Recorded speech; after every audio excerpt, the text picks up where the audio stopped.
Malam itu, Jakarta diguyur hujan yang enggan reda, seolah langit tahu ada hati yang sebentar lagi akan patah. Di ruang makan kediaman mewah keluarga Aditama, Arumi berdiri mematung di depan meja panjang yang penuh dengan hidangan favorit suaminya, Adrian. Lilin-lilin aromaterapi menyebarkan bau vanila yang manis, namun bagi Arumi, udara terasa menyesakan.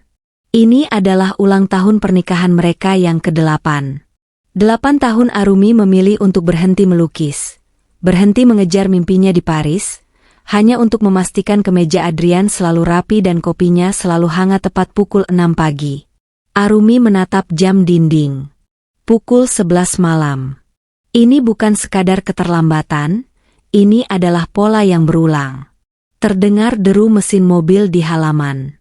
Arumi menarik napas panjang, memaksakan sebuah senyum yang tampak seperti luka yang dijahit paksa.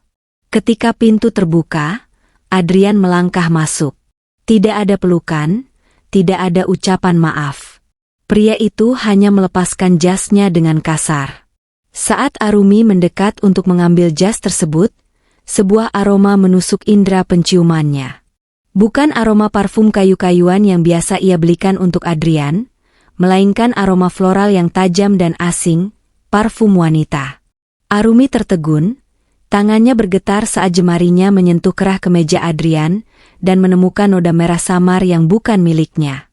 Disinilah, di tengah kemewahan yang ia bangun dengan ketaatan, Arumi menyadari bahwa istananya hanyalah rumah kartu yang siap tertiup angin. "Mas, parfum siapa ini?" Suara Arumi nyaris tak terdengar, pecah di tengah kesunyian ruang makan. Adrian berhenti melepas dasinya. Ia berbalik, matanya yang dingin menatap Arumi seolah-olah istrinya itu adalah gangguan kecil dalam harinya yang sibuk. Bukannya rasa bersalah yang muncul, melainkan sebuah seringai remeh. "Kamu mulai lagi, Arumi? Aku pulang larut malam setelah mencari uang untuk gaya hidupmu ini, dan kamu menyambutku dengan interogasi murahan." Suara Adrian meninggi, bergema di dinding-dinding marmer yang dingin. Ia mendekat, mengintimidasi ruang gerak Arumi. "Itu bau parfum klien, kita makan malam di tempat terbuka. Jangan menjadi wanita picik yang kurang kerjaan. Mungkin karena kamu terlalu banyak berdiam diri di rumah, otakmu mulai menciptakan drama-drama imajiner." Arumi terpaku. Setiap kata yang keluar dari mulut Adrian terasa seperti jarum yang menusuk logikanya. Ia melihat noda itu, ia mencium aroma itu. Namun suaminya membuat Arumi merasa seolah-olah matanya sendirilah yang berkhianat. "Tapi mas, ini noda lipstik." Adrian tertawa hambar, sebuah tawa yang menghina. "Lipstik? Mungkin itu saus. Atau mungkin kamu sendiri yang menempelkannya tadi agar punya alasan untuk bertengkar. Kamu sakit, Arumi. Kamu butuh bantuan psikolog, bukan perhiasan baru." Dengan langkah angkuh, Adrian meninggalkan Arumi yang luruh di lantai dingin, menangisi kewarasannya yang mulai diragukan oleh orang yang paling ia percayai. 2 hari kemudian, ketenangan semu itu pecah total.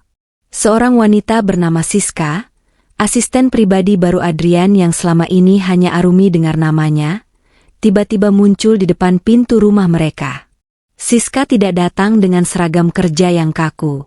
Ia datang mengenakan gaun sutra merah yang memeluk leku tubuhnya, membawa map yang katanya sangat mendesak. Arumi mempersilakannya masuk, mencoba tetap menjaga martabatnya sebagai nyonya rumah. Namun, Siska tidak menunjukkan rasa hormat sedikit pun. Dengan gerakan yang disengaja, Siska duduk di sofa kesayangan Arumi, menyilangkan kakinya, dan mulai mengeluarkan sebotol parfum dari tasnya. Parfum yang aromanya persis dengan apa yang tercium di baju Adrian malam itu. "Maaf, Nyonya Arumi, Pak Adrian meminta saya membawakan dokumen ini secara pribadi. Beliau bilang, beliau tidak ingin diganggu siapapun malam ini, bahkan oleh Anda," ucap Siska dengan nada bicara yang manis namun beracun. Matanya menatap Arumi dari atas ke bawah, seolah menilai barang rongsokan. Puncaknya terjadi saat Adrian turun dari tangga. Bukannya menjaga jarak, Adrian justru tersenyum lebar ke arah Siska. Senyum yang tak pernah lagi ia berikan pada Arumi dalam 3 tahun terakhir. Di depan mata Arumi, Siska dengan berani merapikan kerah baju Adrian, sebuah gerakan intim yang hanya boleh dilakukan oleh seorang istri. Adrian membiarkannya, bahkan matanya menunjukkan gairah yang terang-terangan. Arumi berdiri membeku di sudut ruangan, merasa seperti hantu di rumahnya sendiri, sementara 2 orang itu bersenda gurau di atas puing-puing harga dirinya. Puncak dari segala kepalsuan itu meledak di suatu malam yang legam. Arumi menemukan sebuah map di meja kerja Adrian, bukan dokumen bisnis, melainkan surat pengalihan seluruh aset warisan ayahnya kepada perusahaan cangkang milik Adrian. Saat ia mencoba mengonfrontasi, pintu kamar terbuka. Adrian masuk bersama Siska, tanpa rasa malu, tanpa sedikit pun sisa kasih sayang. Tanda tanganmu sudah sah di sini, Arumi. Kamu yang memberikannya padaku saat kamu bilang, percaya sepenuhnya, padaku tahun lalu. Ucap Adrian dingin. Arumi menjerit, merobek kertas itu, namun Adrian hanya tertawa. Siska melangkah maju, mendorong Arumi hingga tersungkur. Rumah ini bukan milikmu lagi. Keluar sekarang, sebelum keamanan menyeretmu seperti sampah. Di bawah guyuran hujan badai, Arumi diusir hanya dengan pakaian di badannya. Di depan gerbang besi yang tertutup rapat, Arumi merasakan sakit luar biasa di perutnya. Ia ambruk, darah mengalir di antara sela kakinya, ia kehilangan janin yang bahkan belum sempat ia umumkan kehadirannya. Arumi terbangun di sebuah bangsal rumah sakit umum yang pengap. Dunianya telah runtuh. Ia kehilangan suami, harta, dan calon anaknya dalam satu malam. Di samping tempat tidurnya, duduk seorang pria dengan setelan gelap, Dewa, teman masa kecil yang dulu pernah ia tolak cintanya demi Adrian. Mereka pikir kamu sudah mati, Arumi, bisik Dewa. Dewa menunjukkan bukti bahwa kebangkrutan ayah Arumi 10 tahun lalu adalah skenario yang disusun oleh ayah Adrian. Arumi tidak menangis. Matanya yang dulu lembut kini sedingin es.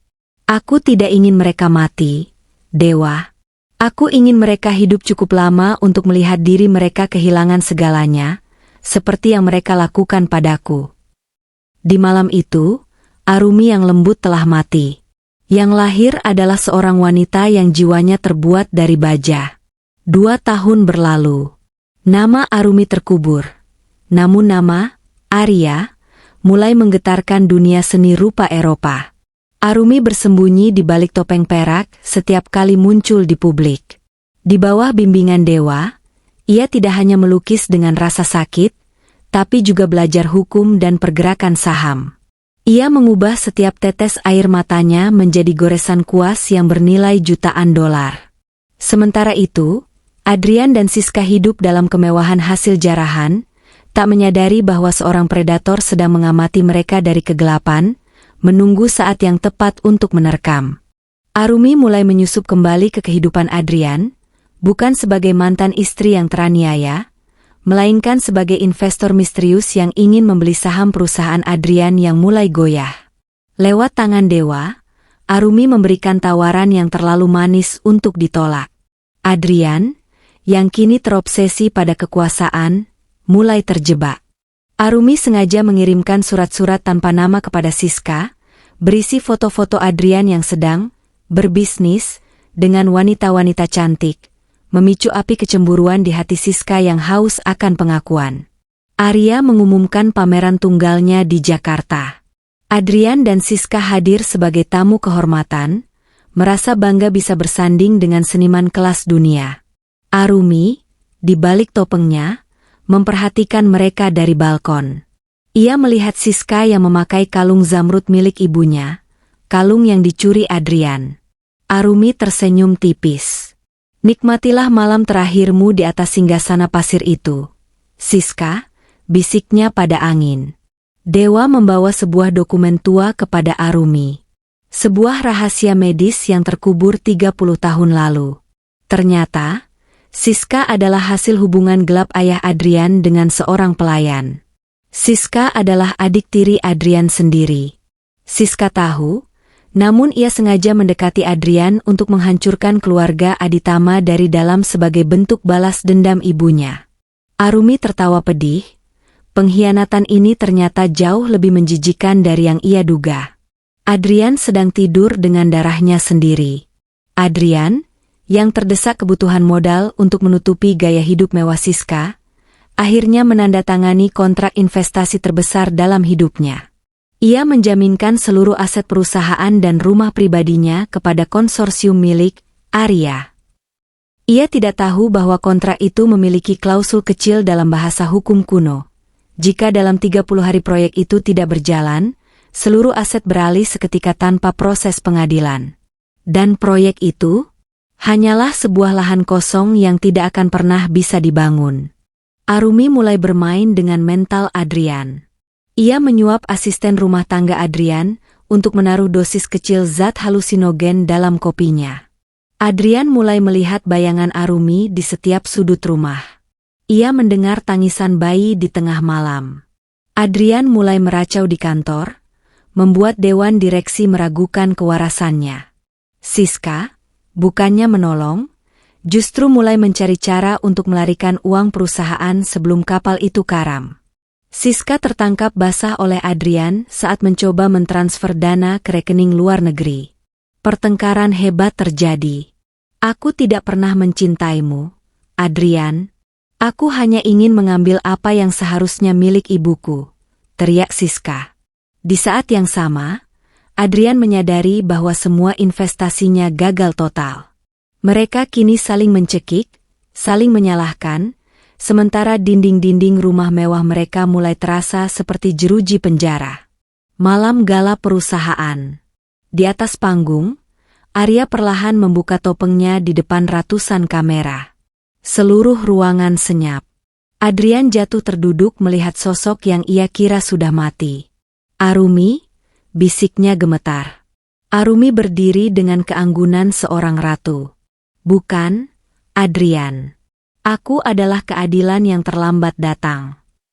Di layar besar, Arumi memutar rekaman pengakuan Siska dan dokumen hubungan sedarah mereka. Skandal itu meledak secara instan di seluruh negeri. Polisi datang ke tengah pesta. Siska ditangkap atas tuduhan pencucian uang dan pemalsuan dokumen. Ia berteriak histeris, menyeret nama Adrian, namun Arumi telah memastikan semua bukti hanya mengarah pada Siska. Siska yang dulu sombong, kini diseret keluar dengan tangan terborgol, harga dirinya hancur berkeping-keping di depan mata orang-orang yang dulu ia rendahkan. Saat Adrian memohon ampun, Arumi memberikan satu surat terakhir dari ayahnya. Surat itu menyatakan bahwa seluruh harta ayah Arumi sebenarnya telah diproteksi dalam sebuah trust fund yang hanya bisa cair jika Arumi dikhianati. Ayahnya sudah tahu tabiat Adrian sejak awal dan menyiapkan jebakan ini sebagai ujian. Adrian menyadari bahwa jika saja ia setia, ia akan menjadi pria terkaya di Asia. Namun karena ketamakannya, ia sendiri yang mengunci pintu kemiskinannya. Adrian kehilangan segalanya. Rumahnya disita, namanya masuk daftar hitam perbankan dunia. Ia berakhir di sebuah kontrakan kumuh di pinggiran kota. Setiap hari ia melihat baliho besar wajah Arumi sebagai wanita paling berpengaruh tahun ini. Penyesalan adalah siksaan yang lebih kejam dari kematian. Ia mulai kehilangan akal sehatnya, memanggil-manggil nama bayi yang ia bunuh secara tidak langsung malam itu. Siska di dalam penjara mengalami gangguan jiwa hebat setelah mengetahui bahwa ia benar-benar mengandung anak dari kakak tirinya sendiri, sebuah tragedi yang tak tertahankan. Ia berakhir di rumah sakit jiwa, menghabiskan hari-harinya dengan menggambar garis-garis tanpa arti di dinding, sementara Adrian menjadi gelandangan yang mengais sisa makanan di depan galeri seni milik Arumi, tanpa pernah berani masuk. Arumi kembali ke rumah lamanya yang kini telah ia beli kembali. Namun, ia tidak tinggal di sana. Ia mengubah rumah penuh kenangan pahit itu menjadi panti asuhan dan sekolah seni gratis bagi wanita-wanita korban kekerasan. Ia menyadari bahwa balas dendam terbaik bukanlah melihat musuh menderita, tapi melihat dirinya sendiri tumbuh melampaui rasa sakit itu. Dewa berdiri di samping Arumi saat ia melukiskan vas terakhirnya. Lukisan itu bukan lagi tentang kegelapan, melainkan tentang cahaya matahari yang menembus celah-celah reruntuhan. "Apa judulnya?" tanya Dewa. Arumi tersenyum, sebuah senyum yang tulus untuk pertama kalinya dalam 1 dekade. Judulnya adalah Terima Kasih. Karena tanpa pengkhianatan itu, ia takkan pernah menemukan kekuatan aslinya. Cerita ini berakhir bukan dengan pernikahan baru yang megah, tapi dengan kebebasan seorang wanita yang telah memenangkan peperangan melawan takdirnya sendiri. Di akhir cerita, Arumi berjalan menuju pantai, membiarkan ombak menghapus jejak kakinya yang lama. Di kejauhan, dunia mengenangnya sebagai sang maestro, sementara di hatinya, ia hanya seorang wanita yang akhirnya pulang ke rumahnya sendiri, kedamaian. Dan bagi Adrian serta Siska, nama Arumi akan selamanya menjadi gema yang menghantui kegelapan abadi mereka. Sahabat setengah sadar, kisah Arumi adalah cermin retak yang menunjukkan kepada kita sebuah kebenaran pahit, bahwa terkadang, orang yang kita beri kunci kebahagiaan kita, justru menjadi orang yang mengunci pintu penderitaan kita dari luar. Adrian dan Siska hancur bukan karena tangan Arumi yang kotor, tapi karena beratnya dosa yang mereka gendong sendiri. Pengkhianatan mungkin memberi mereka kemenangan sesaat, namun integritas dan kesabaran memberikan Arumi keabadian. Pada akhirnya, balas dendam terbaik bukanlah membalas luka dengan luka, melainkan dengan tumbuh begitu tinggi hingga mereka yang menyakitimu tak lagi mampu menggapai bayanganmu. Arumi tidak hanya mendapatkan hartanya kembali, ia mendapatkan kembali jiwanya.